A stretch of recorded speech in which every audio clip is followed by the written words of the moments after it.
My name is Ethan Cole, and I'm a prince of the abyss. Or I was. My old man, the ever-unreliable abyss lord, decided the best use for his heir was to send me undercover. Deep cover. For 20 freaking years.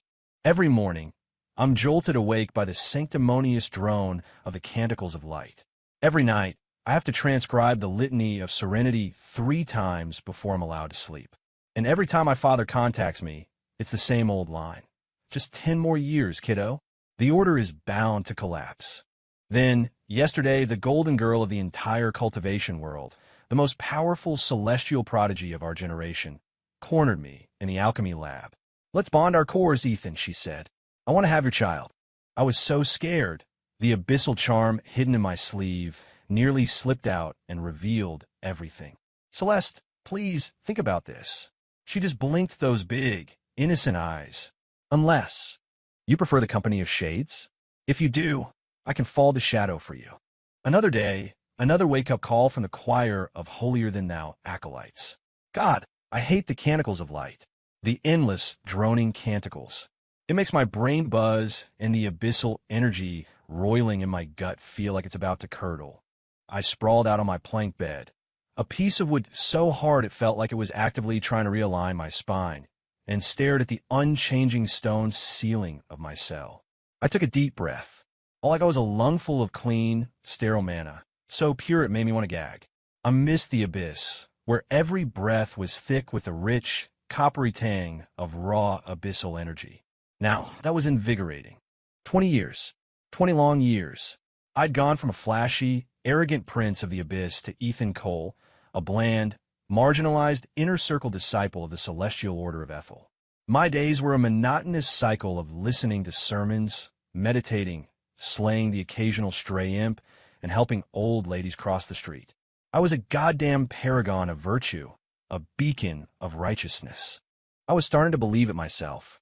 I pulled the cool black stone from under my pillow. A flicker of abyssal energy, so faint no one else would ever notice, snaked from my fingertip into it. A low hum vibrated through my hand, a familiar thrum of abyssal power only I could feel. The old man was calling. I sank my consciousness into the stone. The same deep voice I'd been hearing for 2 decades, as unoriginal as ever, echoed directly in my mind, short, sweet, and full of the usual empty promises. "Kiddo, the Order might be making a move soon. Lay low, don't blow your cover. We're reaching the endgame. 10 more years, and they'll be in chaos." I listened, my face a perfect mask of indifference. He'd said the same thing 10 years ago. When he first dropped me here, he clapped me on the shoulder and sworn, "10 years tops, kiddo. Muck up their foundations from the inside, and I'll bring you home to take over the family business." I'd bought it. I busted my ass to get into the inner circle. 10 years in, I'd asked him, "Hey, Dad, when am I coming home?" His reply? "Change of plans. Need you to go deeper. 10 more years, and they'll be in chaos." And now another goddamn 10 years. I think he's either got a weird fixation on the number 10, or he just sucks at math. The vibration in the stone ceased. Call over. As always, he never asked how I was holding up, if I needed backup, or even offered a simple thanks for your hard work. Just 10 more years. I shoved the stone back under my pillow and resignedly dragged myself out of bed. I pulled on the standard issue blue robe of the Order, a color so bland it actively depressed me. I splashed some water on my face and stared into the reflection, forcing the demonic rage in my eyes back down into the pit of my stomach. I practiced a gentle, slightly hungover expression, the perfect look for Ethan Cole, the acolyte with average talent, a passable work ethic, and the social presence of a dust bunny. I pushed the door open just as the morning bell chimed its final note. Out on the main plaza, thousands of disciples were already assembled, their voices rising in a unified chant. The sound of the canticles of light hit me like a physical blow. My eyelid twitched, my stomach clenched. I started silently reciting the litany of serenity. Once, twice. Damn it, lost my focus. Start over. I can't live like this. Senior brother Ethan, wait up. When the final bell rang, signaling the end of the morning sermon, I kept my head down and tried to blend into the river of blue-robed disciples. My only goal to get back to my cell and watch the latest dance routine from the Abyss dance troupe on my memory shard. A little demonic chaos would be good for my soul. But the clear female voice behind me was persistent and a little frantic. I paused, cursing under my breath, then quickly rearranged my face into a warm, patient smile and turned around. It was Chloe, the junior acolyte who managed the alchemy labs. She was out of breath, her cheeks flushed. "What's wrong?" "Take your time," I said, my voice gentle, a perfect imitation of a caring senior brother. It's Lady Celeste. She's here again, waiting for you in the alchemy lab." Chloe's eyes were sparkling with a level of hero worship and excitement I couldn't begin to comprehend. She said it's urgent. Celeste Thorne.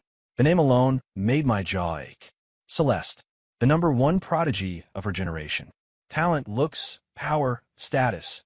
She was maxed out in every stat. The dream girl of every male disciple in the order, and probably a few of the female ones too. A perfect, untouchable moon hanging in the night sky. But for some reason, that moon had recently decided it enjoyed orbiting my humble, unremarkable rock. One day, she'd asked for my advice on an alchemical formula I knew nothing about. The next, she'd be concerned about my training progress, which I was intentionally sandbagging. Then she praised the clumsy sword technique I used in the last tournament, a technique I'd purposely flubbed to avoid showing my true strength, as having a unique, back-to-basics charm. I developed a conditioned reflex to avoid her. Whenever she was near, I became the center of attention. Countless stares, envious, jealous, suspicious, would pierce me from every direction. My whole mission depended on staying low-key. She was basically painting a giant neon sign over my head that said, "This guy is super shady." Plus, being around her was incredibly stressful. I was terrified I'd say the wrong thing, and her crystal-clear eyes, which seemed to see right through everything, would discover the monster hiding under my skin. Just tell her I had a sudden breakthrough and need to go into seclusion to meditate. I tried one last desperate attempt. Chloe gave me a look that screamed, "Yeah, right, senior brother." Lady Celeste said she sensed you were just dismissed and knew you had nothing else planned for today. She said she'll wait for you at the usual spot. She won't leave until she sees you. I sighed. I was a total goner. I dragged my feet toward the alchemy labs, and sure enough, I saw that elegant, ethereal figure standing under the covered walkway. The area for 10 yards around her was completely empty. Other disciples only dared to sneak glances from a distance. Not a single one had the guts to approach her. Steeling myself, I walked over, forcing a smile. "Senior Sister Celeste, you were looking for me." Celeste turned. She was wearing a moon-white, fitted dress today that made her look even more slender and poised. Her expression was neutral, but when her eyes met mine, I always felt there was something in her gaze, something she reserved just for me, that I couldn't quite decipher. It was terrifying. "Junior brother Ethan," she said, her voice as crisp and pleasant as the chime of jade bells. "Come with me." She turned and entered a vacant alchemy chamber. My scalp prickled. Here we go again. These one-on-one meetings were the absolute worst. As I followed her in, I frantically reviewed my recent activities, searching for any slip-ups. My secret message to the old man yesterday reporting, "All clear," requesting plan for the next decade, couldn't have been detected, right? The small amount of abyssal energy I'd siphoned on my last supply run to the village should be fully digested by now, right? And there's no way anyone knew I'd lost focus reciting the litany this morning. The door to the alchemy chamber swung shut without a sound, sealing us off from the outside world. In the small space, it was just the two of us and the faint, lingering scent of medicinal herbs. The silence was making my heart pound. "Senior sister, what's so urgent?" I asked, try to seize even a sliver of control over the conversation. "Is it about that formula again? Or maybe I had some new thoughts on that sword technique. It probably wasn't back to basics charm. I think I just screwed it up." She didn't respond, just watched me. Her stare was so intense, it made the hair on my arm stand up. I subconsciously touched my face, wondering if my illusion glamour was failing. Just as I was about to crack and admit that yes, the sword technique was a complete failure, she finally spoke. Her voice wasn't loud, even softer than usual, but in the quiet of the lab, it hit my ears like a thunderclap. "Ethan Cole." She used my full name. "Let's bond our cores." I froze. My mind went blank, as if 1,000 blood demons were screeching inside my skull. What did she just say? Bond our cores? Who? Me? And her? The number one prodigy in the world wanted a bond with a mediocre nobody like me? I had to be hallucinating. The stress was finally getting to me. Yeah, that's it. I haven't been reciting the litany enough. I'll write it 10 times when I get back. No, 20. I stood there, rooted to the spot, the expression on my face probably stupid enough to be recorded in the annals of abyssal shame. Celeste watched me, and a flicker of what might have been a smile crossed her cool eyes, but her tone remained dead serious, laced with a kind of do-or-die determination. She took a small step forward, closing the distance between us, and added the sentence that completely shattered my world. I want to have your child. Something slipped from my hand. Clink. It was the void stone charm I kept hidden against my skin, disguised as a simple jade pendant. It could unleash a burst of abyssal energy equivalent to a single, devastating blow from a master cultivator. One of my trump cards for a quick escape or a last-ditch, take-you-with-me scenario. It slid from my suddenly numb fingers and clattered onto the hard stone floor. The sound wasn't loud, but in this dead-silent room, filled only with the sound of our breathing, it was deafening. Time seemed to stretch, to solidify. My pupils shrank to pinpricks. All the blood in my body rushed to my head, then drained away, leaving me ice-cold. My heart stopped for a beat, then began hammering against my ribs so violently it hurt. I'm exposed. It was a trap. She knew all along. She was testing me. She'd been waiting 20 years for me to slip up. The cunning, the ruthlessness of the order, it's over.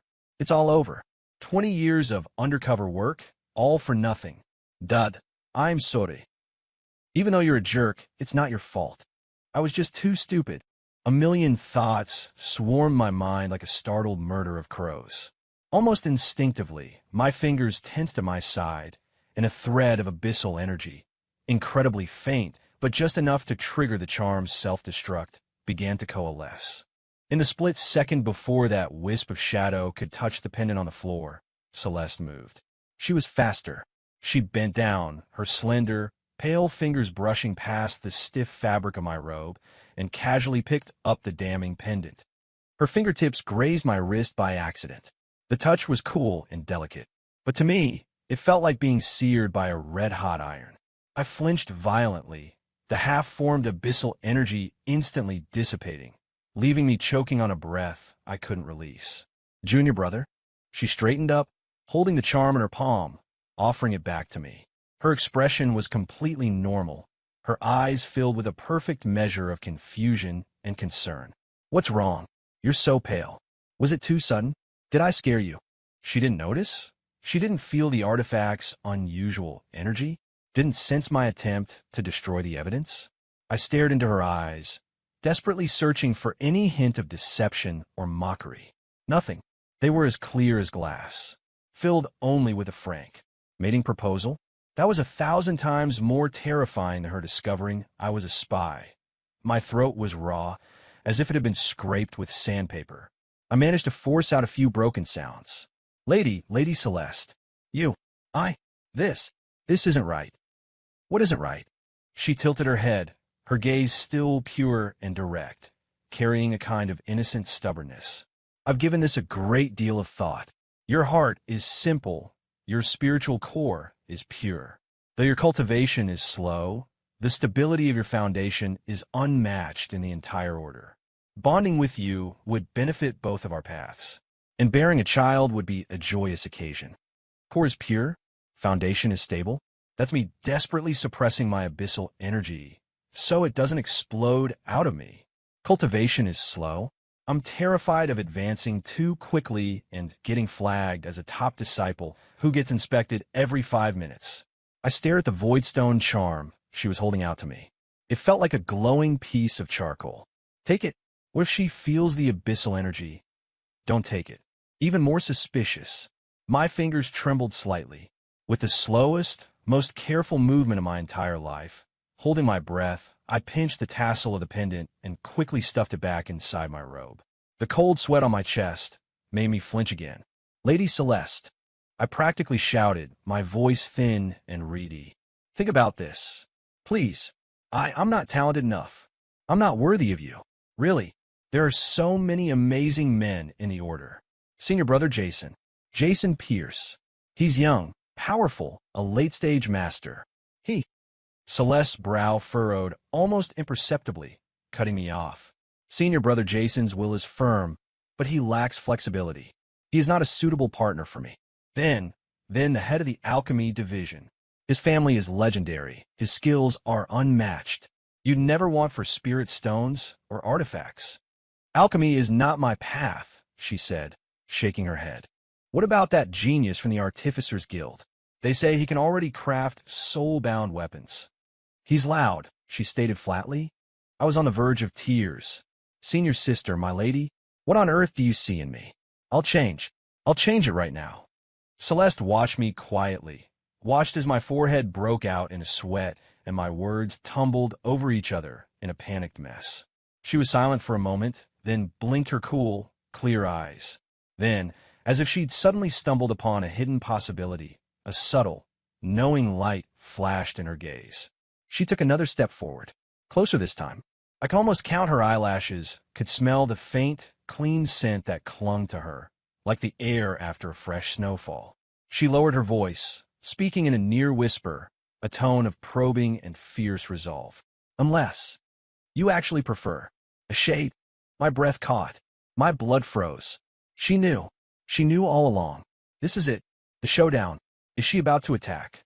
Every muscle in my body tensed. Abyssal energy surged through my veins as I calculated whether detonating all my hidden charms could blast a path to freedom. Her next words floated into my ear, filled with a defiant for the sake of love madness. If that's what you truly want, I can fall to shadow for you.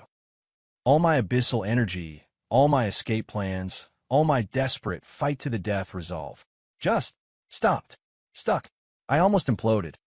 You still here? She stared back at me. Her eyes were sincere, intense, even tinged with a reckless, all-or-nothing craziness. I opened my mouth. Not a single word came out. My vision went black, and I tipped straight backward. Junior brother Ethan. I shot my eyes open. The familiar stone ceiling was above me, the hard plank bed beneath me. I was still in my own cell, not locked in the demon-suppressing tower, not tied up for interrogation. Celeste wasn't holding a sword to my throat. So, the thing I heard before I passed out. The fall to shadow for you part. That wasn't a hallucination. I bolted upright, nearly cracking my head on the person standing beside my bed. Celeste was holding a bowl of strange-smelling medicinal broth, looking down at me with a rare expression of uncertainty. You're awake. She offered the bowl. The alchemy elder said you fainted from shock, causing your life force to surge uncontrollably. This is a calming draft. I stared at the dark, murky liquid, my throat tightening. Who knew what kind of anti-demon crap they'd mixed into it? Thank you, senior sister, but I'm Fine. I scooted back. Just been training a little too hard lately. Feeling a bit weak. Celeste didn't insist, placing the bowl on the stone table nearby. She watched me in silence, and her gaze made my recently calmed heart start pounding again. Junior brother Ethan, she began, her tone more serious than I'd ever heard it. What I said yesterday was not a joke. I am entirely serious. My scalp exploded. Senior sister. No, absolutely not. Why not? She took a step closer. You are unattached, as am I. Our union would benefit our cultivation. Or is it? Her eyes darkened slightly. Do you truly prefer women of the abyss? Do you find a cultivator of the light like myself uninteresting? Here we go again. The fatal question. Cold sweat dripped down my back. No, absolutely not. Shades are violent, bloodthirsty, and have no sense of romance. We of the light must make it our duty to vanquish them. I, Ethan Cole, swear on my life, I despise the abyss and all its works. I had no problem trashing my own people. Celeste's brow relaxed a fraction. In that case. But I cut in quickly. Bonding, having a child. These are huge matters. Senior sister, you are the shining star of our order. I'm just an ordinary inner circle disciple. If word of this got out, it would cause a scandal and damage your reputation. I don't care. Well, I do. I blurted out, putting on a show of being heartbroken for her sake. I can't be the one to ruin your future. This This requires more thought. Yes, a great deal more thought. Celeste studied me for a long time, so long that I started to get seriously creeped out. Finally, she gave a slight nod. Fine, I will give you time to consider. She didn't press me further and turned to leave. I collapsed onto the bed like a beached fish. Consider? Consider my ass. The only thing I'm considering is how to get the hell out of here. I fumbled for the black stone, practically sobbing as I poured my consciousness into it. Dad, help! Mission compromised. Requesting immediate extraction. Now, right now. The stone responded quickly. The Abyss Lord's voice held a trace of annoyance at being disturbed. What's all the panic? Composure, my boy, is the way of the Abyss. I can't be composed. The Order's golden girl wants to bond with me and have my baby. She even said if I prefer shades, she'll fall to shadow for me. How am I supposed to be composed about that? There was a long, long silence from the other end. So long I thought the connection had been cut. Explain in detail. The Abyss Lord's voice sounded strange. With what felt like tears and snot at a spiritual level, I recounted Celeste's terrifying proposal. So long story short, Dad, I can't stay here. If I do, I'll either be exposed and executed, or she'll actually drag me off to have a kid. Both outcomes are a death sentence. Another long silence. Then, the Abyss Lord's voice returned, completely transformed. It was no longer the low, promise-making drone, but something filled with a bizarre excitement. She really said she would bear your child, and even fall to shadow for you. Is that the point? I screamed internally. The point is I'm about to be exposed. This is a gift from the heavens, the Abyss Lord's voice boomed. Kiddo, my boy, you truly are my son. 20 years undercover, and you've captured the heart of the light's #1 prodigy. She's even willing to betray her own side. This is the greatest possible victory for our cause. How glorious. I was stunned. Huh. Oh, what? Say yes to her. Immediately. Bond with her. Get her pregnant. The Abyss Lord's tone was sharp, filled with an unquestionable, fiery passion. I'm your deep cover agent, not your prize stallion. This is your new mission, he commanded. Gain her trust, control her. If she truly bears a child with your abyssal bloodline and her top-tier celestial talent. And I personally train them. Ha! Ha ha ha. The future of the abyssal throne, could it be? The Abyss Lord was already lost in his daydreams. I felt like I'd been struck by lightning. Wait, Dad, this wasn't the deal. I want to come back to the Abyss. I want to breathe abyssal energy. I'm sick of listening to the canticles of light every day. 10 more years. The Abyss Lord cut me off, his voice ecstatic. No, maybe not even 10. Once the child is born. My abyssal grandchild. Ha ha. This is a monumental achievement. A massive win for our people. You'll come home and be the next Lord of the Abyss. I don't want to be the Lord. I want to go home. This is an order. Do whatever it takes to get her to bear your child. If necessary, I can even provide covert assistance. The Abyss Lord paused, his tone becoming deadly serious. If you dare screw this up, or try to run away, don't even think about coming home until you've given me an abyssal grandchild. The connection severed. I clutched the black stone, frozen in place. The world seemed to go silent. Junior brother, Ethan. Celeste's voice sounded from just outside my cell. I flinched so hard the copy of the Book of Virtues I was holding fell to the floor with a smack. Why is she back again? I reluctantly opened the door. Celeste stood outside, holding a small, insulated container. I heard you were feeling unwell. I brewed some restorative broth, she said, her tone natural, as if yesterday's world-shattering conversation had never happened. I stared at the container in her hands, my stomach twisting. My dad's orders and the consequences of escape replayed in my mind. Thank you, senior sister, I said dryly, taking the container. It felt as heavy as a block of lead. Have you considered my proposal? She asked, her directness absolutely brutal. My hand shook, nearly dropping the container. As senior sister. I took a deep breath, forcing a smile that was uglier than a grimace. This concerns your entire future. It's not something to be taken lightly. Why don't we start as ordinary friends? Get to know each other better. Stall for time. Stall until my dad comes to his senses. This mission is insane. Celeste looked thoughtful. Get to know each other? Very well. She nodded, not pushing further. Then you will accompany me on a patrol to clear out some monsters at the foot of the mountain today. Huh. The small town below the mountain. The mission. Deal with a troublesome little shadow imp. Celeste didn't even draw her sword. I, on the other hand, was swinging the standard issue long sword the Order gave me, hacking away at the inky black creature until I was sweating bullets. My movements were clumsy, my footwork unsteady, a perfect performance of a novice acolyte struggling just to keep up. Brother Ethan, watch your left. Celeste called out. I panicked and blocked, letting one of the imp's claws graze me. A thin, red line appeared on my arm. Brother Ethan, are you all right? Celeste took a step forward. I'm Fina. I waved her off, putting on my best, I may be weak, but I'm tough face. Celeste looked at the cut on my arm, her brow furrowed. The next moment, she raised her hand, and a gentle, pure stream of healing magic flowed into my wound. The cut sealed instantly.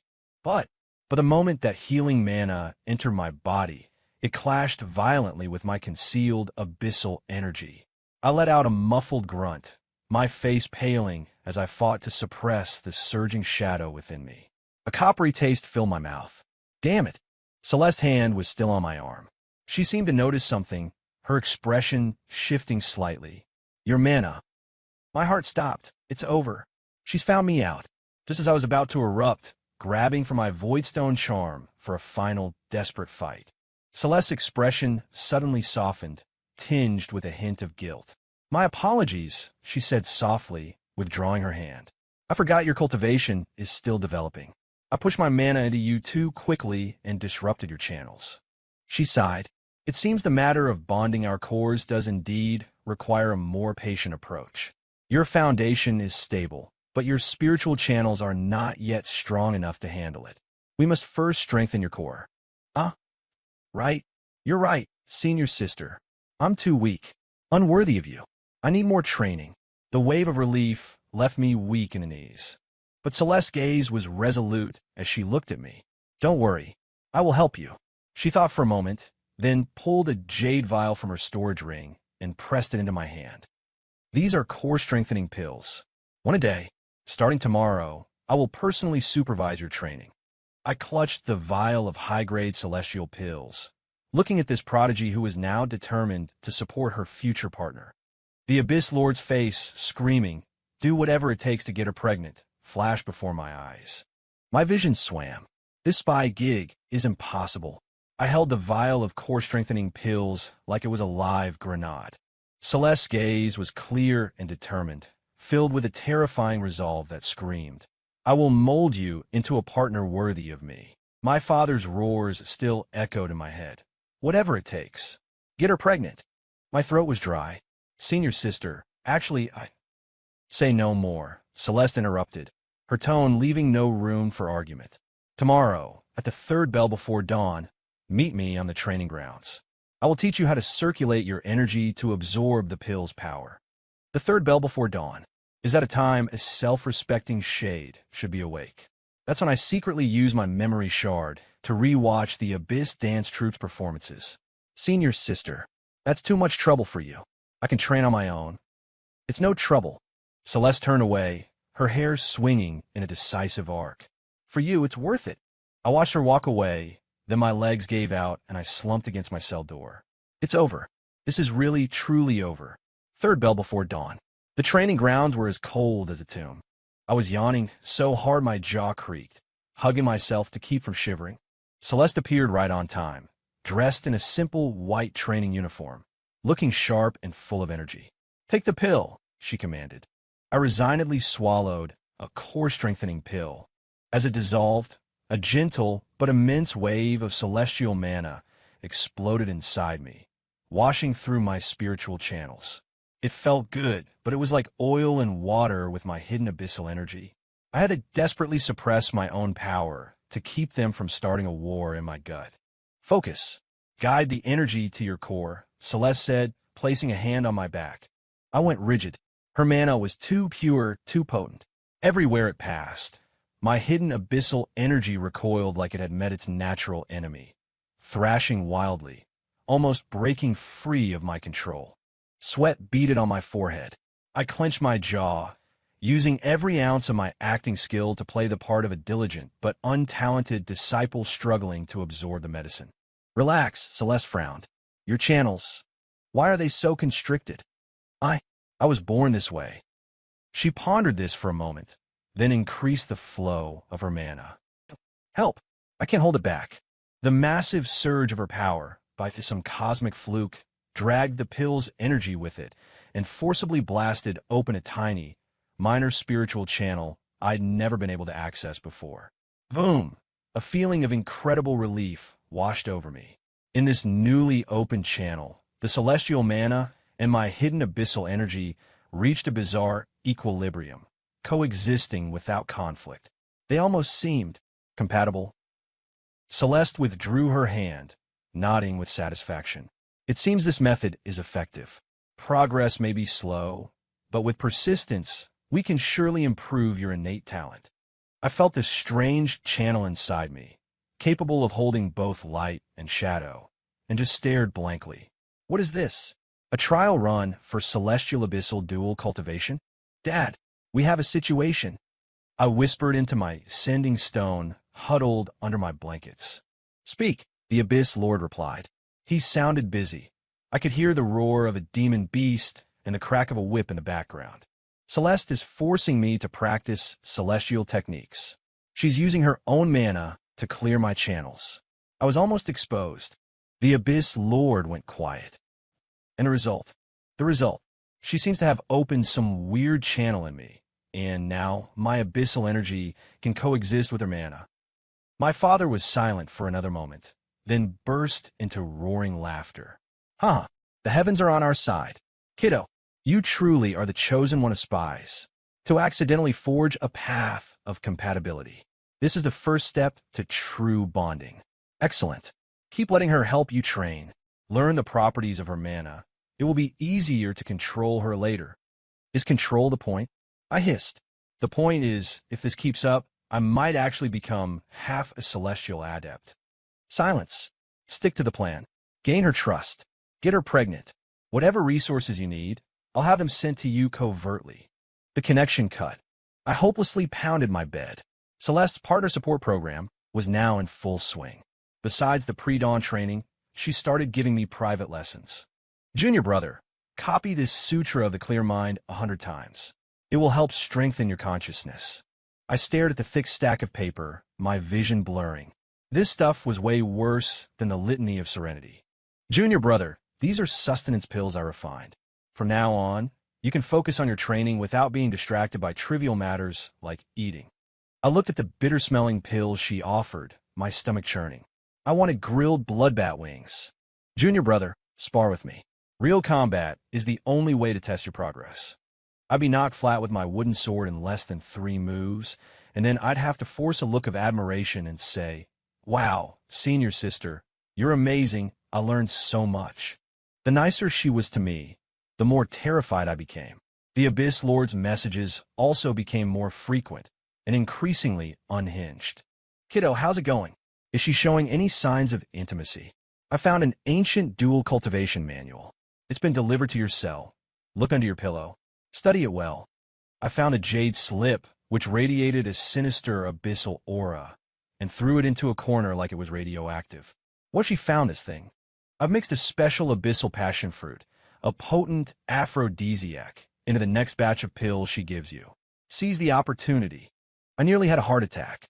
I frantically dumped out the new pills from Celeste, inspecting each one until I found one that smelled suspiciously sweet. I disposed of it immediately. Dad, are you trying to get me killed? I can't do this anymore. I was slumped in a corner of the alchemy lab, tasked with watching the fire for a high-level potion Celeste was brewing. I was physically and mentally exhausted. Both the forces of light and shadow were tormenting me. I felt like I was developing a split personality. Celeste walked over and handed me a cup of spirit tea. Tired? I shot up reflexively. Not at all. It's an honor to serve you, senior sister. She looked at the dark circles under my eyes and fell silent for a moment. Perhaps I have been pushing you too hard lately. I was on the verge of tears. Not at all, senior sister. It's my own lack of talent. I've disappointed you. That's not it.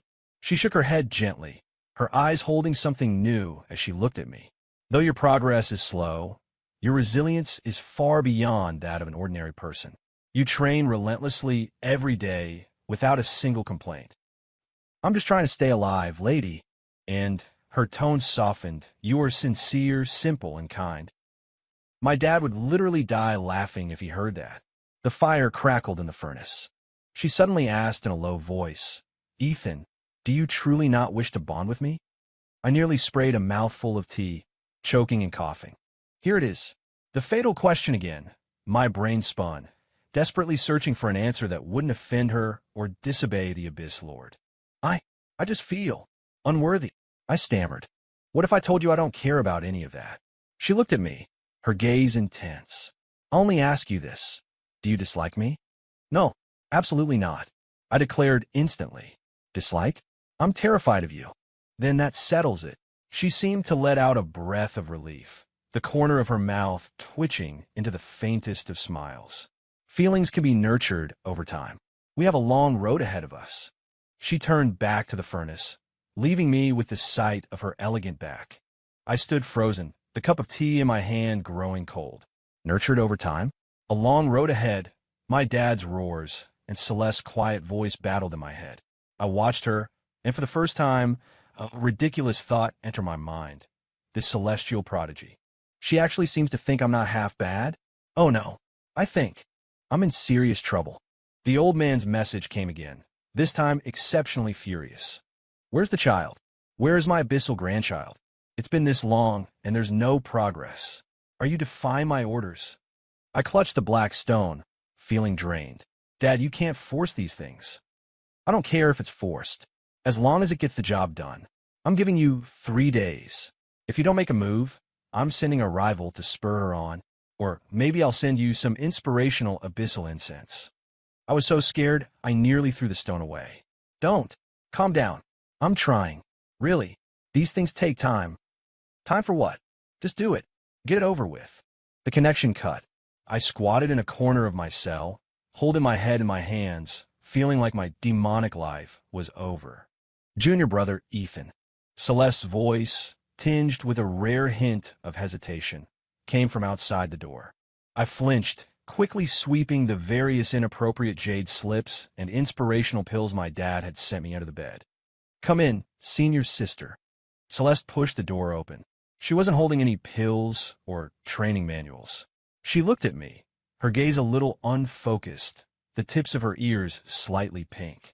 So, I was studying some ancient texts recently. She began, her voice softer than usual, and I found a method of dual cultivation. My scalp tingled. Again, it's not the usual kind, she added quickly. It's called a soul link resonance. It doesn't require physical contact, just a merging of consciousness and an exchange of mana. It's highly beneficial for both parties and can also deepen our understanding of each other.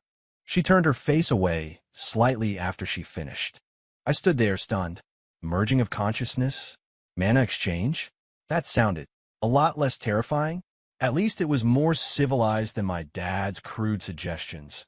And this seemed like the only way to fulfill my dad's nurture feelings directive and keep my head on my shoulders for a while longer.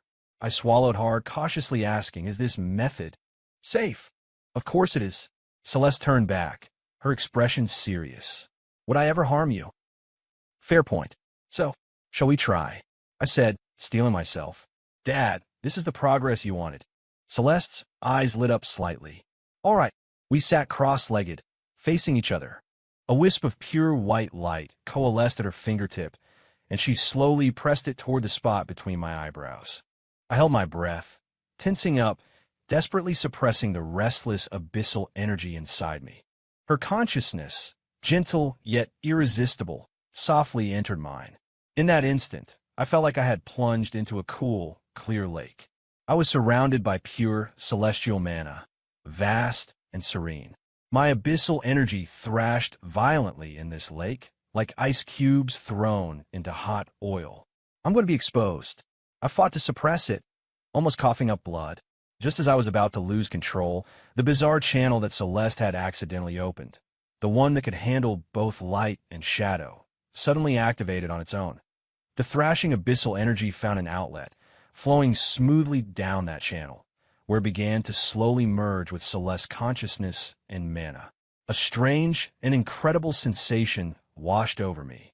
It was an intermingling of ice and fire, both repelling and attracting each other. Her mana was cool and pure. Mine was hot and volatile. But under that bizarre equilibrium, they produced a sense of indescribable pleasure. I could even faintly perceive Celeste's emotions, seriousness, focus, and a hint of cautious anticipation. She seemed to pause for a moment, frowning slightly. Your mana. It seems different from what the text described. Quite peculiar. My heart hammered. Is it? Maybe my talent is just so poor that my mana is impure. She was silent for a moment, then pushed her consciousness a little deeper. The compatible channel spun faster. The sensation of ice and fire merging grew more intense. It was so pleasant I almost moaned. It's fine, she finally said, her tone curious. Though peculiar, it is surprisingly compatible. Let's continue. The first soul link resonance ended. I was completely drained, as if I'd just fought a major battle. My back was soaked with sweat, but the mana and abyssal energy inside me had actually become a little more consolidated. Celeste's expression was normal, but her eyes were shining. This method truly is beneficial for you, she said, her voice filled with the joy of discovery. We will continue tomorrow. I didn't know whether to laugh or cry. My father was ecstatic when he received the report. Soul link resonance, a merging of consciousness. Excellent. This is the perfect way to control her mind. Kiddo, get in there. Find all her weaknesses. Make her fall completely for you. That seems a bit what? This is a godsend. I'm sending you a set of Mindweaver runes. Plant them in her consciousness while you're linked. I chose to ignore him. The soul link resonance became a daily routine. Celeste was incredibly enthusiastic about it, far more than I was. Each time we linked our minds, the strange, pleasant sensation of ice and fire grew stronger. My cultivation, on the celestial side, actually began to slowly improve. The compatible channel grew stronger and wider. Once, I relaxed too much, and a tiny wisp of abyssal energy slipped through the connection. I freaked out, but Celeste just made a quizzical sound. I just felt a strange, hot energy. A new insight of yours. Yes, that's it. Just a new idea. Huh. Cold sweat trickled down my spine. She didn't press further, instead guiding that wisp of shadow into the cycle. Though peculiar, it suits you well. You should explore it. Life continued in this state of extreme tension and strangely pleasant dual cultivation. I think I was starting to get used to it, even starting to look forward to that brief moment of ice and fire each day. Oh no. Ethan, you're done for. You haven't just physically betrayed your people. Your mind is being assimilated. One day, deep into resonance, a wave of pleasure, stronger than ever before, washed over me. I lost myself for a moment and couldn't help but let out a soft hum. A very quiet sound. Across from me, Celeste flinched, instantly withdrawing her consciousness. I opened my eyes to see her cheeks flushed, her gaze darting away from mine in a panic. That's enough for today. She stood up and practically fled. I sat there, frozen, then slowly raised a hand to cover my face. Damn it. I think I pushed things a little too far. After Celeste fled, she didn't come looking for me for 3 whole days. I paced my cell like a caged animal. Did she finally detect my abyssal energy? Did she think I was being lewd? Or was she just embarrassed? My father's messages were driving me insane. Why hasn't she come? Did you screw it up? My plans for an abyssal grandchild. Maybe I was just too focused on my training and scared her. The old man scoffed. Nonsense. It's because you weren't proactive enough. Go. Find her. Now. Use the gaze of enthrallment I sent you last time. Give her a look she can't resist. I glanced in the mirror at my own eyes, bloodshot from staying up all night studying the litany of serenity, and figured my dad had a skewed idea of irresistible. On the 4th day, I forced myself to go to the alchemy lab. Sure enough, Celeste was there, staring blankly at a furnace, the fire inside nearly extinguished. Isha Ferdolvif, senior sister? She jolted back to reality. When she saw it was me, A blush immediately colored her cheeks, and her eyes darted away. Junior brother, Ethan. The atmosphere was so awkward you could cut it with a knife. I clear my throat. So, the soul link resonance. Are we still doing that? Her fingers curled slightly, her eyes downcast. What do you think of the method?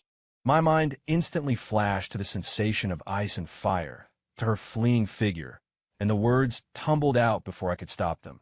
It's great, especially the pleasure. The moment I said it, I want to slap myself. What kind of degenerate line was that? The tips of Celeste's ears turned even redder. She shot me a quick glance, her voice barely a whisper. MM. MM? What does MM mean? I stood there, frozen, not knowing whether to advance or retreat. She was silent for a moment, then took a deep breath as if steeling herself. She looked up at me, her gaze returning to its usual clarity, but now with a new kind of determination. In that case, tonight, at midnight, meet me at the meditation cliff on the back mountain. The mana there is richer, more beneficial for our training. Midnight? The back mountain? The time and place sounded a little. Her gaze flickered away. Fewer people. Midnight meditation cliff. Dark moon, high winds, a man and a woman, all alone. I was so nervous my palms were sweating. This whole scene didn't feel like a proper training session. Celeste, however, was quite calm. She set up a privacy ward. Let's begin. Our consciousnesses merged once again. Perhaps it was the quiet environment, or perhaps our mindsets were different, but this time, the sensation was exceptionally intense. The clash of ice and fire was clearer, bringing not just pleasure, but an indescribable thrill and a sense of palpitation. I could perceive her emotions more clearly, a hint of nervousness, a great deal of focus, and some kind of soft, burning anticipation. The compatible channel activated on its own, its flow more powerful than ever before. Her mana and my abyssal energy intertwined, creating a strange, electrifying bliss that made my scalp tingle. I couldn't help but let out another soft hum, catching it in my throat. Celeste's eyelashes fluttered violently, but she didn't withdraw her consciousness. Instead, she pushed deeper, a gentle, probing tendril wrapping around my own. This is dangerous. Just as I was about to lose myself completely, she suddenly let out a muffled groan, her body swaying slightly. I snapped back to reality, pulling my consciousness back. Seen your sister? Her face was a little pale, and a fine sheen of sweat had appeared on her brow. It's nothing. I just expended a bit too much mana today. I then remembered she had just finished refining a high-level potion during the day. Looking at her slightly exhausted state, my heart twisted unexpectedly. On a whim, I blurted out, maybe I should take the lead next time. The moment the words left my mouth, we both froze. Me take the lead? With my half-assed celestial mana mixed with my can't-so light of day abyssal energy, but Celeste's eyes lit up with a hint of curiosity and trust? You can't. I was in too deep to back out now. I can try. The second time, I led the resonance. This was like dancing on a razor's edge.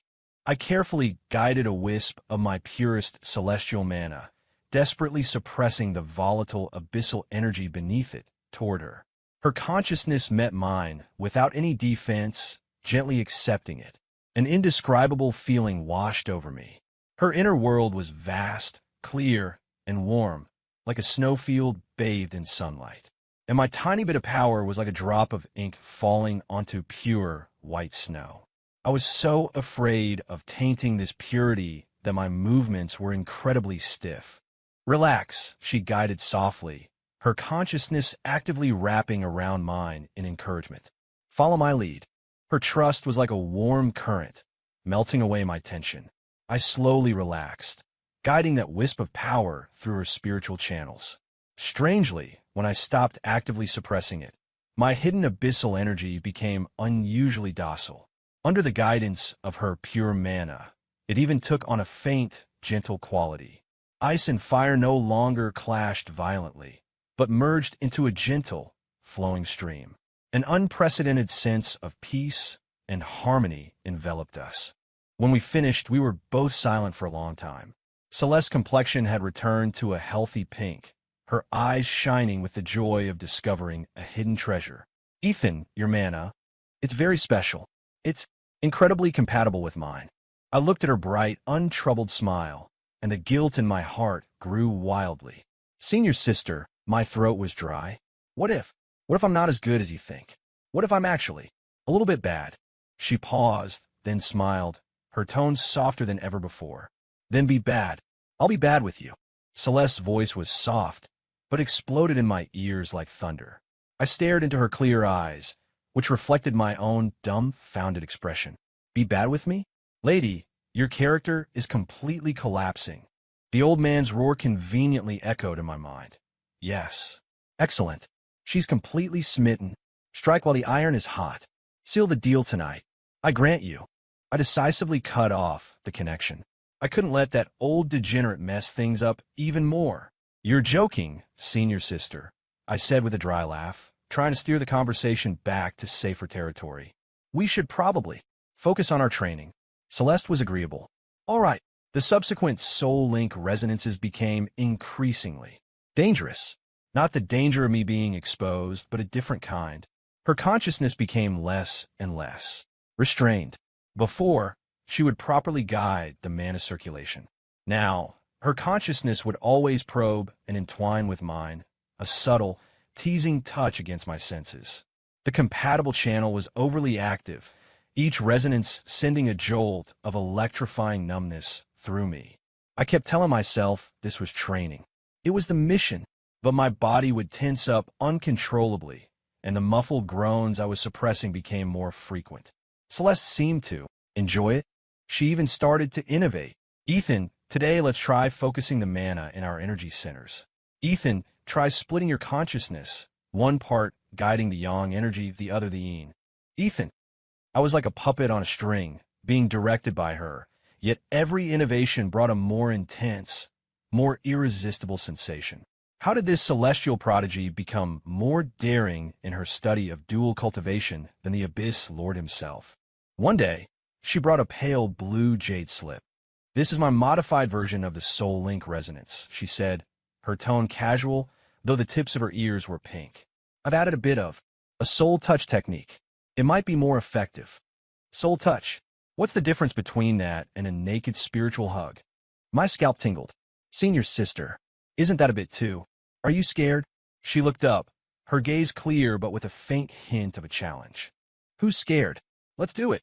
A man's pride and the old man's mission were not to be trifled with. Our consciousnesses merged once again. This time, it was completely different. Her consciousness was no longer simply guiding, but had a soft, almost tangible touch, gently enveloping mine. It was like being submerged in a warm spring. Every inch of my senses caressed. A shiver ran from the base of my spine to the top of my head. I let out a muffled groan, almost losing my composure. Her consciousness trembled slightly, but didn't retreat. Instead, it pressed closer, responding with a clumsy yet firm touch. The pale blue jade slip began to glow, enveloping us both. The circulation of mana and abyssal energy suddenly accelerated. The compatible channel burned hot, spewing forth a shockingly powerful force. Ethan, she suddenly called my name, her consciousness conveying a mix of panic and desire. My mana, it's a little out of control. Only then did I realize that her mana was being crazily drawn into the compatible channel, converted into a purer, more powerful energy, and then fed back to her. The process was extremely stimulating. Her body trembled, her cheeks were flushed, her breathing ragged. I was about to explode myself. This modified Soul Link resonance was a bit too effective. If this continued, something bad was going to happen. I tried to forcefully disconnect, but she subconsciously wrapped her consciousness around mine. Don't. Stop. Her voice was soft and shaky, laced with an unbearable tremor.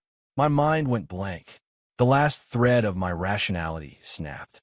To hell with the Undercover mission. To hell with the Abyss Lord.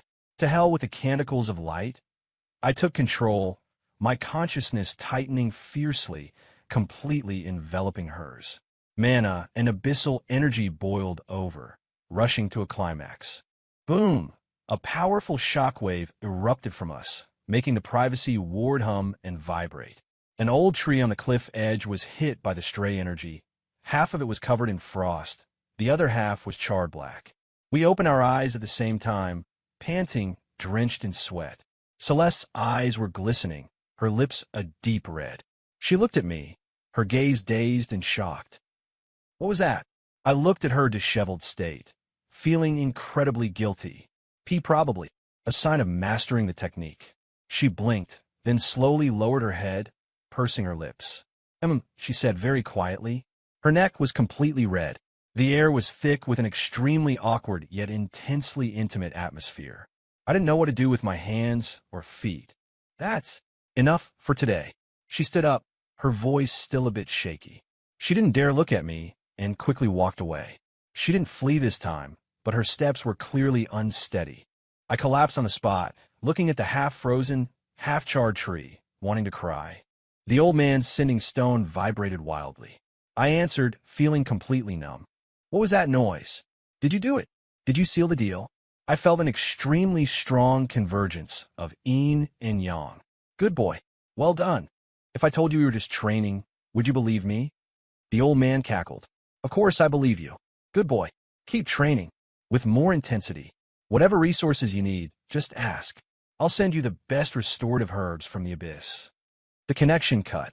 I stared at the sky and sighed deeply. This undercover mission has gone completely off the rails. The old man's restorative herbs arrived the next day. Disguised as ordinary core-strengthening pills, their potency was like a dragon ramming into my heart. Less than 15 minutes after I took one, my blood was boiling, the compatible channel was burning hot, and my vision was tinged with red. Even the sight of Celeste setting up the privacy ward seemed sharper, more defined. Ethan, Celeste turned, looking at me with confusion. Why is your aura so agitated? I clenched my jaw, chanting the litany of serenity in my head. And nothing. The pill is just really strong. She frowned, placing a fingertip on my wrist. A cool stream of mana flowed into me. The cool touch on my burning channels was so stimulating I flinched, nearly jumping to my feet. Your mana. Her expression changed. Why is it so volatile? I couldn't very well tell her my dad had drugged me, could I? Maybe. It's a side effect from the last Soul Link resonance. I rambled. Celeste considered this. An imbalance of yin and yang is possible. Today, I will use my yin energy to harmonize you. She moved closer, her cool breath brushing against my neck. My throat went dry. My dad's voice echoed in my head. More intensity. Oh no, this pill, plus her, this is going to be a disaster. The moment our consciousnesses merged, I knew I was in trouble. The pill's power exploded in the compatible channel. My consciousness, like an untamed horse, was several times more wild than usual, fiercely latching onto hers. Celeste was caught off guard, letting out a soft her body going limp. Ethan, you. Her voice trembled, not with fear, but with a strange mix of shock and curiosity. Her consciousness instinctively responded, intertwining with my searing power.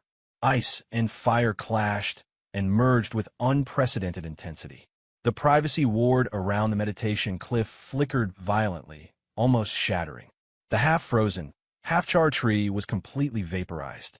I desperately held onto my last shred of sanity, trying to pull back. But she grabbed my wrist, her fingertips cool, her voice breaking. Don't. Stop. This method seems to be helping me break through. Lady, get a grip. This is a plot by the Abyss Lord, but she clearly wasn't thinking straight. Her eyes were glistening as she actively guided that rampant energy to assault her bottleneck. Boom! The mana around her surged violently, her aura climbing higher and higher. She was actually breaking through on the spot. A massive wave of mana poured back into me, making my vision go black. The compatible channel ached, on the verge of rupturing. The effects of my dad's stupid pill were finally washed away by this surge of power. I collapsed to the ground like a limp rag. Celeste slowly opened her eyes, her aura much stronger. She looked at me with joyful surprise. Ethan, you helped me break through to the late stage of mastery. I weakly waved a hand, unable to speak. She leaned over me, her hair brushing against my cheek, her voice softer than ever before. Thank you. I stared at her lips, so close to mine, my head buzzing. Senior sister.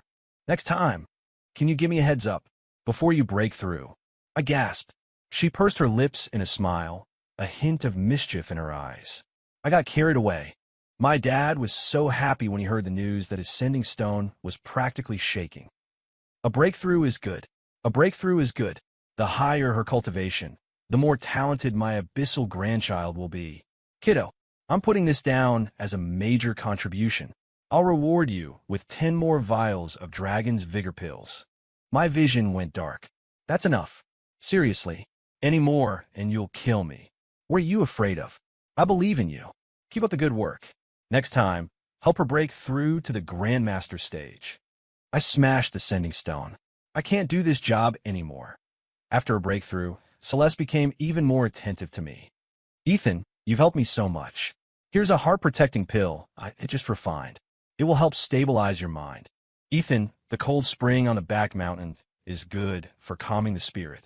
I've cleared the area for you to use. Ethan, I looked at the various pills and gestures of concern, and the guilt in my heart was about to drown me. I even started to question my entire existence. Am I really an undercover agent? Why does it feel more like I'm a kept man? A kept man being personally fed by celestial prodigy, and this lifestyle is actually pretty nice. No, Ethan, you're a shade. Stick to your principles.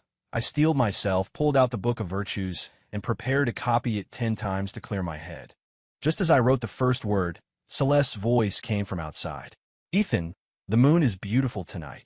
Would you care to join me on the meditation cliff for a discussion of the Tao? I threw down my pen. Coming, senior sister. The Book of Virtues? What Book of Virtues? Is it really being a kept man if you're doing it for the cause? This is deep infiltration, a roundabout way to save my people. Yeah, that's it. Saving my people. Our discussion of the Tao lasted late into the night. Mostly Celeste did the discussing, and I did the think. She talked about the universal principles, and I nodded along. She explained the circulation of spiritual channels, and I agreed. When she got to a key point, she looked at me with shining eyes. Ethan, what do you think? You're absolutely right, senior sister. She pursed her lips in a smile. You're always so earnest. I smiled back like a simpleton, while internally I was screaming. Earnest my ass. My entire brain is occupied with figuring out how to trick you into coming to the abyss to have a baby. Though at this point, it seems like tricking won't be necessary. On the way back, she walked with a light step, humming a little tune. I followed behind her, my feelings as jumbled as my dad's alchemy furnace, a chaotic mix of everything. As we neared my cell, she suddenly stopped and turned. I almost walked right into her. Ethan, she said very softly, being with you, it's nice. The moonlight cast a soft glow on her face, making her look impossibly gentle. My heart skipped a beat. I think it's nice too, I replied dryly. She smiled, then turned and walked away quickly, the hem of her dress swirling. I stared after her until she disappeared. It's over, Ethan. I think. You're falling for her. The old man's message was as relentless as ever. How'd it go? Did you discuss the Tao tonight? I sensed a strong mana fluctuation from Meditation Cliff. Another breakthrough. I replied with a deadpan expression. It was a pure discussion of the Tao tonight. No Badaxits. The old man fumed. Useless. What good are you? I'll give you another. I quickly cut him off. Slow and steady wins the race. You have to build up to it. Pushing too hard could backfire. The Abyss Lord was silent for a moment, apparently finding some logic in my words. Fine. Then, nurture the relationship more. I've had my minions gather some mortal romance novels. They've been delivered to your cell. Study their techniques of courtship. Help me. Celeste started taking me on training expeditions outside the Order. Ostensibly, it was to consolidate my cultivation and gain practical experience. But I suspect she just wanted an excuse to spend time with me. Mission: eliminate a river demon that was terrorizing the area. Celeste froze 100 miles of the river with a single sword strike, then casually plucked the hiding demon out and turned it into an ice sculpture. Her movements were fluid and graceful, a true picture of heroic power. I stood by her side with my sword. looking like a glorified cheerleader. Ethan, she sheathed her sword, looking at me with an expectant gaze. Did you see that 1,000-mile freeze technique clearly? I saw it. You were amazing, senior sister. She frowned. I mean, did you gain any insight? I did. Freezing the river demon is both eco-friendly and energy efficient. She just stared at me. Then she turned away, her shoulders shaking slightly. On the next mission, she changed her approach. Ethan, this time, you'll be the main attacker. I will support you. I looked at the snarling, armored stone bear, my legs turning to jelly. Senior sister, I don't think that's a good idea. I don't think I can beat it. Don't worry, her tone was firm. I'm here. I charged forward, my swordplay a mess. The bear swatted me away like a fly. Celeste flew in and caught me. A flash of white light from her sleeve, and the bear was instantly petrified, then crumbled into a pile of dust. She looked down at me with concern. Are you hurt? I was nestled in her arms, my nose filled with her cool, clean scent, my head spinning. And no, I'm fine. She checked me over carefully before letting me go, a hint of an exasperated smile in her voice. Your swordsmanship. I think I'll have to teach you myself from now on. Okay. She really did start teaching me, hand over hand. From the most basic thrust, parry, and block. Lower your wrist. Channel your energy to the tip of the sword. Her breath tickled my ear as her hand gently adjusted my grip. My whole body was stiff, the sword tip trembling. Relax, she whispered, her fingers accidentally brushing the back of my hand. My sword clattered to the ground. She bent to pick it up and handed it back to me, her eyes sparkling. Why are you so nervous? It's not like I'm going to eat you. I'm not so sure about that. My dad was thrilled when he heard the news. Excellent. Hand-over-hand sword practice. That's physical contact. A major step forward. Kiddo, confess your feelings. Seal the deal. Isn't that a bit too fast? The old man scoffed. Fast. By your age, I had a whole litter of demonic children. Here, this is Demon's heart truth serum. A drop in her wine, and she'll pour her heart out to you. I stared at the vial of bubbling pink liquid in my hand, my head throbbing. Could I really use this on her? That evening, Celeste invited me for a drink, saying she'd acquired a fine vintage of Glowvine wine. I stared at the wine jug, then at the heart truth serum, torn. Finally, I made up my mind. When she wasn't looking, I poured the serum into my own cup. I couldn't bring myself to drug her, but I could drug myself. A few cups later, my vision started to blur. I was seeing 3 Celestes. Ethan, she waved a hand in front of my face. Is your tolerance for alcohol really this low? I grabbed her wrist, my gaze locked on her. Senior sister. Yes, you're really beautiful. Celeste froze, a blush creeping up her cheeks. You're drunk. I'm not drunk, I retorted loudly, leaning closer and lowering my voice conspiratorially. Senior sister, I'll tell you a secret. She raised an eyebrow. What secret? I hiccuped, my eyes glazed over. I really like practicing the sword with you. And, with that, my head slumped forward and hit the stone table with a thud. I was out cold.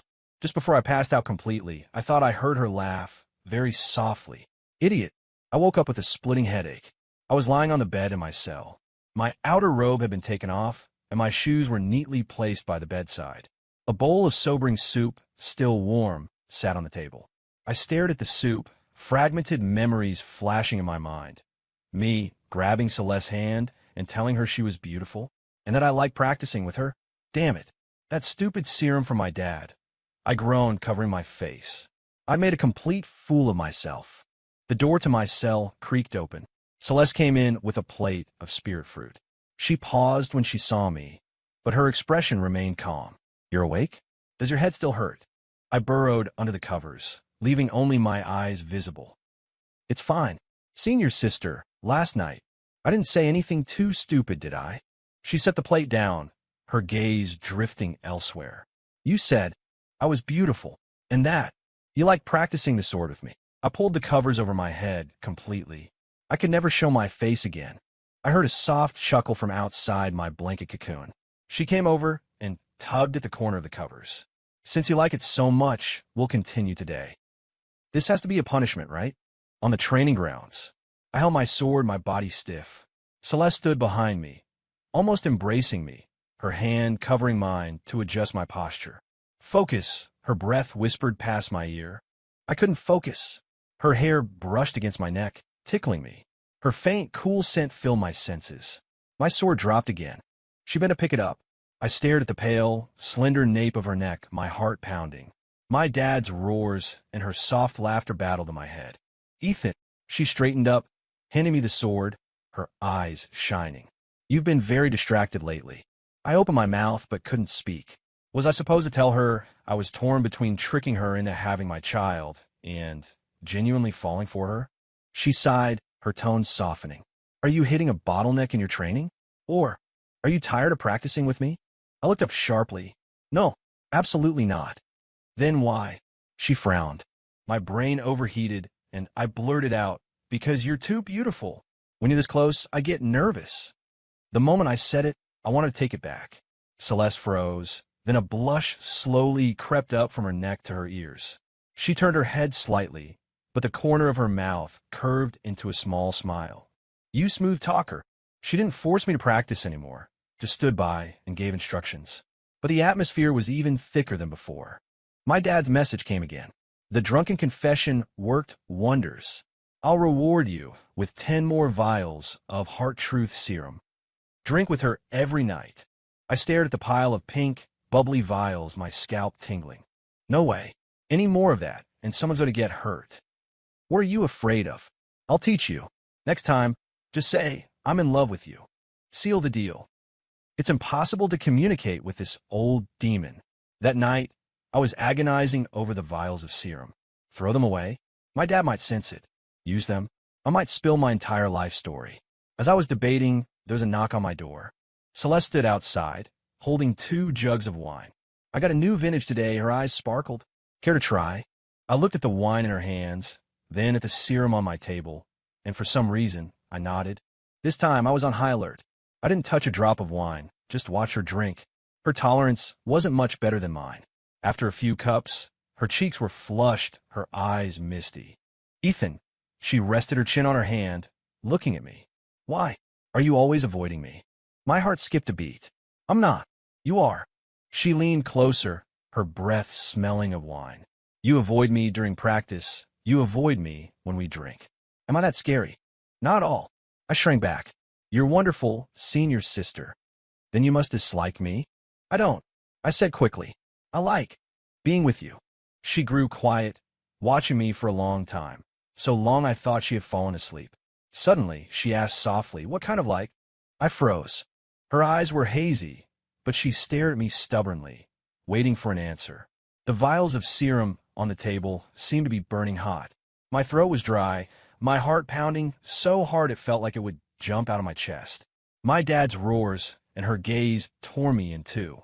Finally, I heard my own voice, hoarse but clear, the kind of like where you want someone to be your partner for life. After I said it, I closed my eyes, waiting for the verdict. A long silence followed. No gasp, no scolding. Just a very soft, relieved sigh. Then a warm, soft touch landed on the corner of my mouth, there and gone in an instant. My eyes shot open. Celeste had already pulled back, her face bright red, but her eyes were shining. She stood up, a little unsteady on her feet. The wine is good. With that, she quickly walked away. I clutched the corner of my mouth, completely petrified. What just happened? The old man's sending stone vibrated madly, erupting in a series of roars. I felt it, an extremely strong, emotional fluctuation. Did you kiss? You kissed her, didn't you? Good boy. Well done. My abyssal grandchild is within reach. I just stared blankly, touching my lips, ignoring him. It felt like a faint, warm, tingling sensation was still there. The dead deer that had been lying in my heart for 20 years suddenly twitched. I clutched my mouth, pacing around my cell 3 times. The old man's stone was still buzzing. Details. I want details. I grabbed the stone and managed to say, we just kissed a little. A little. How'd you kiss? What position? How long? Was there any tongue? I cut off the connection and shoved the stone under the deepest part of my pillow. My mind was filled with that fleeting touch. Warm, soft, with the sweet scent of glowvine wine. It wasn't half bad. No, Ethan, you're an undercover agent. She's the target. How can you think it wasn't half bad? I furiously began to copy the litany of serenity. Halfway through, my pen stopped. The page was covered with the name Celeste. Damn it. The next day, I didn't know how to act around Celeste. She, on the other hand, was composed, though the tips of her ears remained stubbornly red. Today's training. She began, her voice softer than usual. Right, I replied, my voice cracking. Meditation cliff. The privacy ward went up. The atmosphere was even thicker than before. When our consciousnesses merged, the usual sensation of ice and fire was inexplicably mixed with a cloying sweetness. Her consciousness gently wrapped around mine, with a hint of shy probing. My abyssal energy stirred, not with rejection, but with a kind of excitement. When we finished, we were both panting, avoiding each other's eyes. So, about yesterday, I couldn't help myself. She quickly cut me off. Training requires focus. Don't dwell on trivial matters. Trivial matters. Kissing me is a trivial matter. A lump of indignation formed in my chest. She glanced at me, the corner of her mouth twitching up, then quickly straightened. We'll talk about it later. Later? Which later? My mind buzzed. I was completely lost. The old man keenly sensed the progress. The time is ripe. Kiddo, tonight, form a dual cultivation pact with her. I've sent the twin flame goo. Have her ingest the lesser worm, and from now on, her body and soul will be bound to you, never to betray you. I stared at the pair of wriggling black worms in my hand, my stomach churning. Dad, this is too much. Those who seek greatness cannot be bothered by trifles. Go. I clutched the worms, torn. That evening, Celeste came to deliver some pills. I stared at her pale hand, my heart pounding. Senior sister. I took out the lesser worm, my palms sweating. This is a spirit pet I found. It's supposed to improve one's health. She looked down at the worm and raised an eyebrow. A goo worm? My scalp prickled. She recognized it. It looks rather unique. She actually reached out and touched the worm. It curled up obediently on her fingertip. You're giving it to me? I forced myself to say, yes. All right. She took the lesser worm. A flash of white light from her fingertip, and the worm transformed into a black tattoo on her wrist. I was dumbfounded. She just did it. She looked up at me, her eyes clear. Where's yours? Huh. Twin flame goo must be used in pairs, no? She tilted her head. Where's the primary worm? I was completely stunned.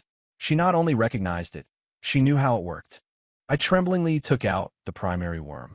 She took it, another flash of white light, and the worm became a tattoo on my wrist. The twin tattoos flashed once, then disappeared. A strange connection was instantly formed. I could clearly feel her emotions, a calm with a hint of amusement. There, her tone was light. From now on, our lives are linked, for better or for worse. I looked at the spot where the tattoo had disappeared on her wrist, my throat dry. Senior sister, why would you? She suddenly stepped forward and gently hugged me, because her voice was a warm breath against my ear. I love you too, you idiot. I stood there, frozen, my mind a complete blank. The old man's maniacal laughter exploded in my head. Success. Ha! My abyssal grandchild. Wait a minute. Why is the goo link reversed? How come she seems to be influencing your emotions? I felt a sudden rush of soft, burning joy that wasn't my own, and slowly raised my arms to hug her back. I'm so screwed, I murmured. She looked up at me. I looked into her clear eyes and gave a bitter smile. Now, I can never run away. The old man was still roaring. Ethan, what's going on? Was the goose swapped? Your emotions feel wrong. You haven't turned traitor, have you? I silently cut off the connection. I lowered my head and kissed her. To hell with the undercover mission. I'll be a traitor first. The old man's roars were completely blocked out. My world was reduced to the warmth on my lips. Celeste stiffened for a moment, then relaxed, responding with a clumsy but eager kiss. The compatible channel activated on its own, mana and abyssal energy joyfully intertwining, sending jolts of electricity through me. When we broke apart, we were both breathless. Her eyes were shining, her cheeks flushed. She mumbled, better than the soul link resonance. Lady, you've been corrupted. Now that things were out in the open, Celeste stopped holding back. Ethan, I have nothing to do today. Let's go look at the flowers. Ethan, I got some new spirit tea. Try it. Ethan. She took me with her everywhere, completely unapologetically. The gazes of our fellow disciples went from shock to numbness. Senior brother, Ethan. Impressive. Someone secretly gave me a thumbs up. I smiled like a simpleton, but inside I was wailing. I'm the one who got played. The goo tattoo on my wrist would occasionally grow warm, transmitting her happy emotions to me. The old man's sending stone was vibrating so hard under my pillow it was about to fall apart. I couldn't be bothered. Until one day, the stone exploded into a wisp of the Abyss Lord's divine consciousness, screaming in a rage, "Kiddo, you dare to block me? Why did the goo backfire?" I was peeling a spirit fruit for Celeste, and my hand slipped. Celeste looked up at the wisp of shadow and raised an eyebrow. "What's this?" The Abyss Lord's projection froze when it saw Celeste. You too." Celeste nodded calmly.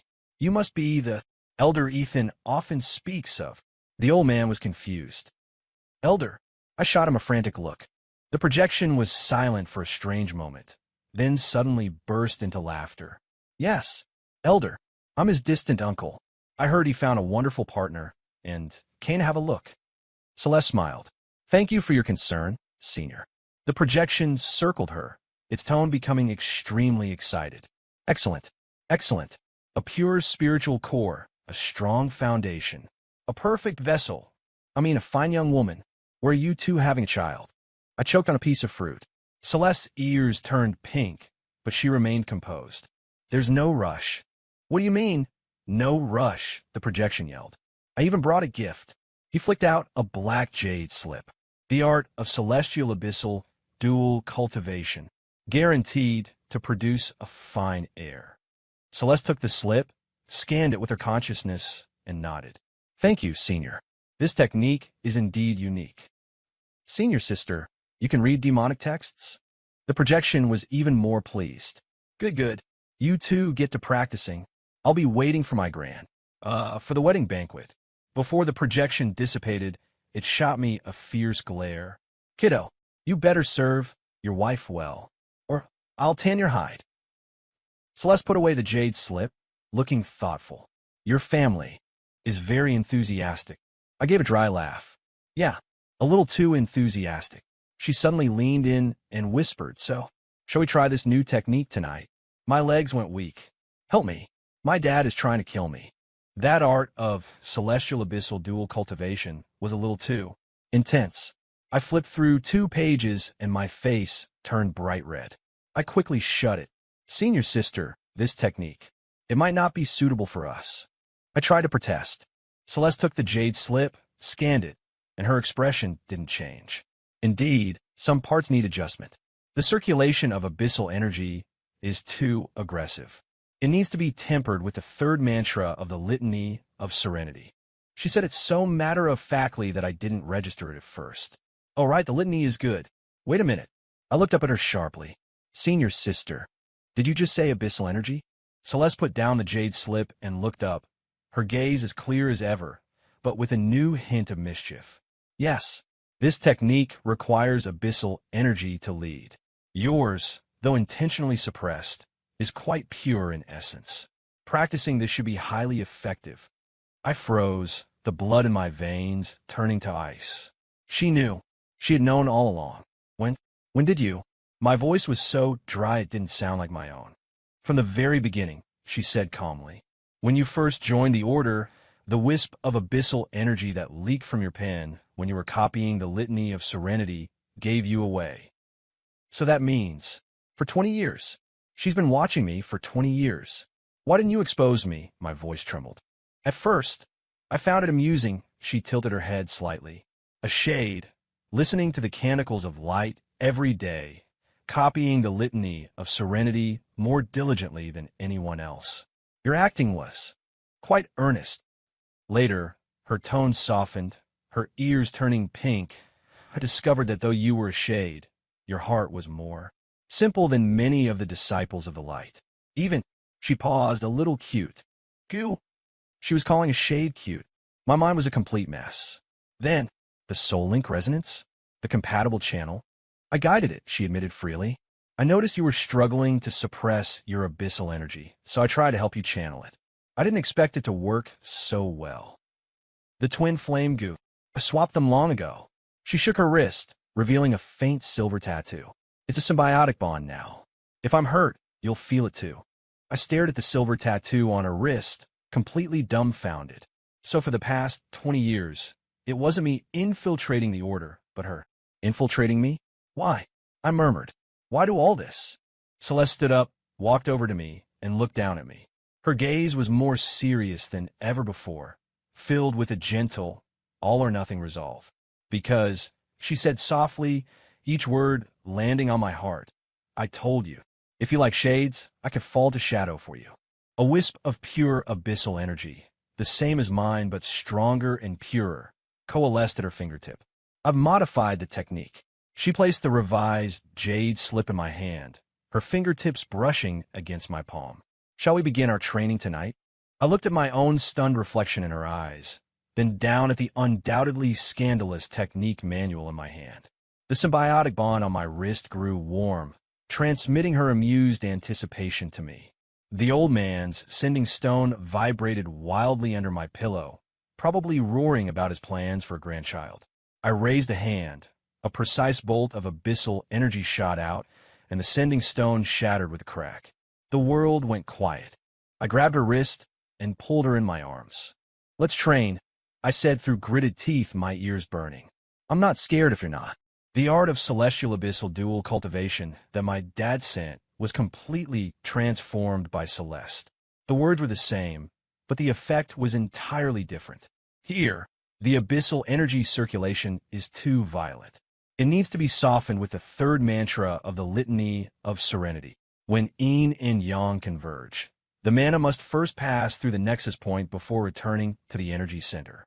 This will prevent the abyssal energy from burning the channels. Here, we can incorporate the basic breathing technique of the order to harmonize the energies.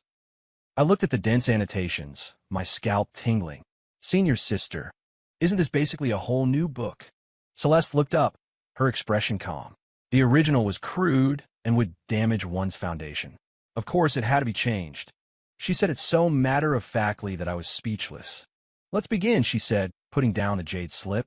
I swallowed hard and began to circulate my abyssal energy. Following her revised path, the abyssal energy cautiously reached out and touched her mana. The expected rejection didn't happen. Instead, there was a smooth, harmonious merging. Ice and fire no longer clashed, but intertwined into a warm, powerful current that flowed through our channels. It was so comfortable it made my scalp tingle, even more so than the previous Soul Link resonances. I couldn't help but let out a soft hum, then quickly suppressed it. The corner of Celeste's mouth curved up imperceptibly. Focus. After one full circulation, I felt warm and relaxed, as if I were soaking in a hot spring. My hidden abyssal energy had actually grown stronger and was unusually docile. How was it, she asked. I stared blankly. Good.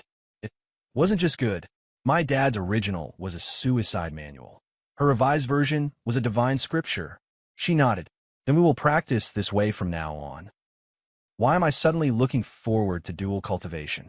My dad soon discovered that the connection was completely severed and once again forced a projection of his consciousness into my cell. Murder in his eyes. Kiddo, you dare to... Huh. The projection froze in midair, staring at us as we were cultivating. At that moment, I was surrounded by abyssal energy, but it was perfectly merged with Celeste's pure mana, creating a harmonious gray-white aura. The atmosphere was very proper, yet a little too intimate. The Abyss Lord's projection circled us, its tone shifting from fury to bewilderment. What is this technique? How can you cultivate both light and shadow? No, this circulation path. You changed my sacred technique. Celeste slowly ceased her cultivation, opened her eyes, and said calmly, Your technique had some minor flaws, Senior. I made some slight adjustments. Minor flaws? The projection shrieked. That was the culmination of my 1,000 years of hard work. Wait a minute. Your adjustments, they seem to be better. The projection drew closer, sensing carefully, then suddenly grew excited. This mana flow, This balance of yin and yang. Marvelous. Girl, you are a genius. Much better than this idiot Ethan. What did I do? The projection rubbed its hands together. If it had hands, its tone eager. Girl, are you interested in a career in the abyss? I'll make you a demon general. No, deputy lord. Celeste smiled. Thank you for the kind offer, senior, but I'm quite happy at the order. The projection was heartbroken. A waste of talent. A complete waste. What future is there in the order? Chanting all day? Not at all. Celeste looked at me, her gaze soft. The one I love is here. The projection choked, then glared at me. Kiddo, what did you do to deserve her? I silently puffed out my chest. After cursing me out for a while, the projection suddenly changed its tune. Fine, keep in the family. You two hurry up and cultivate. I've lots of kids. The children must be sent to the abyss. I will personally train them. We will raise a generation of peerless talents who have mastered both light and shadow. Celeste nodded. That is a possibility. It will depend on the children's aptitude. The projection was overjoyed. Good. I'll go find some parenting manuals right now. A complete guide to feeding your demonic infant. How to give your child a head start in life. Just you wait. The projection vanished with a swoosh. I looked at Celeste. Are you really considering sending our child to the abyss? Celeste picked up the heavily modified dual cultivation manual, her tone casual. Let's focus on our training first. We'll talk about children later. Her finger traced a line on the page. Tomorrow, let's try adjusting this part. It might increase the efficiency by 30%. I looked at her serious profile and swallowed my words. Oh well, dual cultivation it is. It's not a bad deal after all. The revised art of celestial abyssal dual cultivation was astonishingly effective. My cultivation, the one everyone could see, shot up like a rocket. Celeste even started to help me refine my abyssal energy. Your abyssal energy is pure, but too volatile, she said, her fingertip on my forehead, a cool stream of mana guiding the rampant energy inside me. Circulate it this way to remove its ferocity and increase its resilience. I felt my abyssal energy become more docile, yet more powerful, my feelings complicated. Senior sister, how are you so proficient in demonic arts? She looked up, her tone placid. The Tao is in all things. All paths lead to the same source. Abyssal energy is just another force of the universe. Why shouldn't one be proficient in it? That makes so much sense I can't even argue. Our symbiotic bond grew stronger every day. Sometimes, when her emotions fluctuated, I could clearly feel the silver tattoo on my wrist grow warm. Like right now, I was peeling a spirit fruit for her when my wrist suddenly grew hot, a wave of mingled shyness and determination washing over me. I looked up to see her staring at me, her eyes shining. Ethan, let's have a baby. My hand slipped, and the fruit rolled onto the floor. Senior sister, why so suddenly? Her tone was serious, though her ears were bright red. Our cultivation is stable. Our bodies have harmonized. Now is the best time to conceive child. Their foundation will be the strongest. And, she paused, her voice dropping, I want one. The old man's roars seemed to echo in my head from across the realms. My throat was dry. Okay, one word, floating lightly in the air, yet it felt like it had shattered some kind of shackle. Her eyes lit up instantly, her lips curving into a smile. She leaned in and gave me a quick peck on the lips. We'll start tonight. She stood up, her tone returning to its usual coolness, if you ignored her crimson ears. I modified the final chapter of the technique, specifically for conceiving a spiritual embryo. I watched her leave, touching my lips, completely stunned. So, it's settled? The old man's projection reappeared without an invitation, this time so excited it could barely maintain its form. I felt it. You're finally getting down to business. Yes. My abyssal grandchild. The projection zoomed around me. What do you need? The greatest treasures of the abyss? A protective ward for the pregnancy?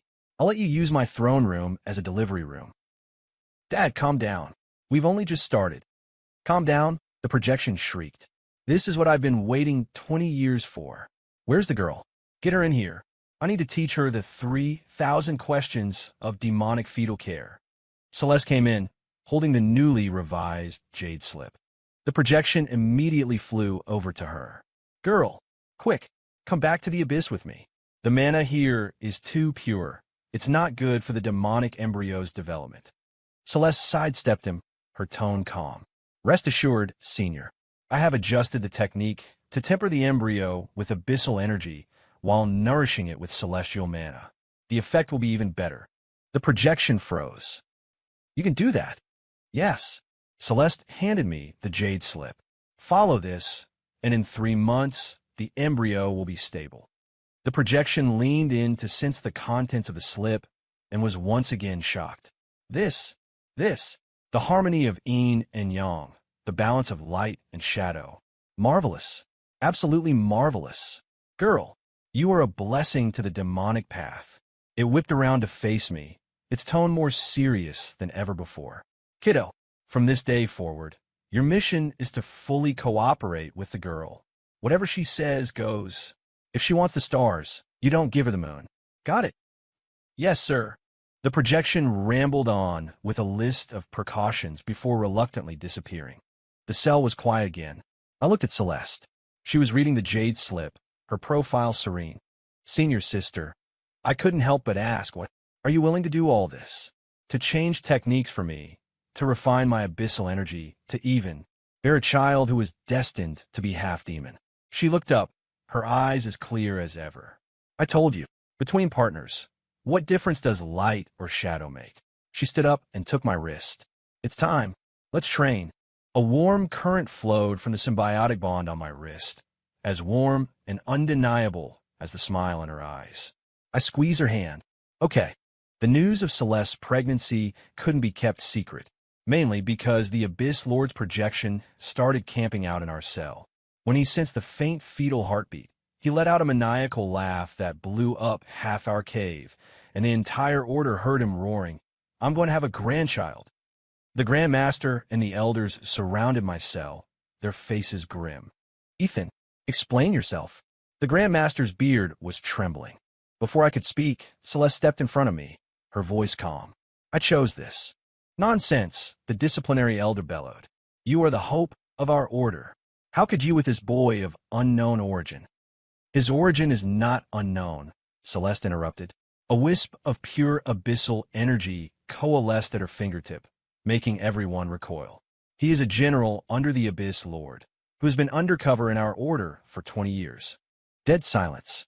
Every sword in the vicinity was pointed at me. Celeste continued, "He is also my partner." The silver tattoo on her wrist lit up, resonating with the one on mine. The power of the symbiotic bond pulsed between us. "This is a symbiotic bond. We live and die together," she said, looking at the Grand Master. "If the Order will not have him, I will leave with him." The Grand Master's face went pale. "Celeste, you would betray the Order for him." "I'm not betraying anyone." Celeste's tone was still even. "I'm simply choosing my partner. If the Order allows it, I will remain a disciple of Ethel. If not," she paused, "then I will go and live with him in the Abyss." The elders gasped collectively. The Abyss Lord's projection conveniently appeared, hands on its hips, if it had hips, and laughed wildly. "Well said. The girl's got spirit. Listen up, you old fossils of the Order. I approve of this daughter-in-law. If you don't want her, I'll send a grand procession to welcome her to the Abyss." The Grand Master looked at Celeste's flat stomach, then at the menacing projection, and finally at me, his teeth gritted. "The child cannot go to the Abyss." The projection scoffed. "Not up to you. My grandchild will naturally." Celeste spoke up. "The child will stay at the Order." The projection was indignant. "Why?" Celeste replied, "The abyssal energy in the Abyss is too heavy. It's not good for early fetal development. The child needs to be nourished with celestial mana, supplemented by abyssal energy tempering. This place is perfect." Both the projection and the Grand Master were stunned into silence. "As for the future," Celeste continued, "the child can choose their own path. They can join the Order, return to the Abyss, or practice both." The projection and the Grand Master looked at each other, and, for once, were silent. Finally, the Grand Master waved his sleeve, his voice strained. "Fine, we will do as you say, but Ethan must be kept under supervision." The projection huffed. and I will be visiting my grandchild and daughter-in-law often. And so, I began a life under the joint supervision of both the celestial and abyssal realms. The Grand Master personally set up a mana-gathering array to protect Celeste. The Abyss Lord emptied his treasury, piling all sorts of rare and exotic treasures in my cell. Celeste peacefully carried the baby, and in her spare time, she compiled the revised art of celestial abyssal dual cultivation into a complete manual and gave it to the Grand Master and the Abyss Lord. Perhaps this will aid in inter-realm communication. The two leaders clutched the manual like it was the Holy Grail and scurried off to study it, too busy to bother us anymore. 10 months later, our child was born. A girl. At the moment of her birth, celestial mana and abyssal energy spontaneously swirled around her, forming a small yin-yang symbol before being absorbed into her body. The Abyss Lord held the baby, his hands shaking, crying like a child himself. She looks just like her mother, beautiful, and with our demonic fierceness. The Grand Master hovered nearby, his eyes gleaming. This child's spiritual core is clear. Her connection to the Tao is profound, a prodigy of cultivation. They argued endlessly over her name. The Abyss Lord insisted. She must be named Sky Sunderer. It's powerful. The Grand Master retorted, nonsense. She should be named Serenity. It's elegant. Celeste, getting a headache from their bickering, made the final decision. Her name is Hope. The Abyss Lord and the Grand Master both grumbled. Too plain. They settled on calling her Annie for short, with her formal name to be decided later. On Annie's 100-day celebration, we held a choosing ceremony. Spread before her were celestial artifacts, demonic treasures, sacred texts, and abyssal manuals. She ignored them all. She crawled over, grabbed the soul-cleaving demonic blade from the Abyss Lord with one hand, and the jade talisman of Serenity from the Grand Master with the other. Then, she wobbled to her feet and smashed the two items together with clang. In a clear baby voice, she said 2 words. Dumb, dumb. The hall fell silent. The Abyss Lord and the Grand Master both blushed. Celeste laughed softly and took my hand. It seems she chooses to practice both. I leaned down and kissed her forehead, then my daughter's milky-smelling cheek. The symbiotic bond on my wrist pulsed with a warm, calm rhythm. Outside my cell, the sound of the morning canticles of light was as loud as ever. I listened to it, and for the first time I thought it didn't sound so bad after all. End.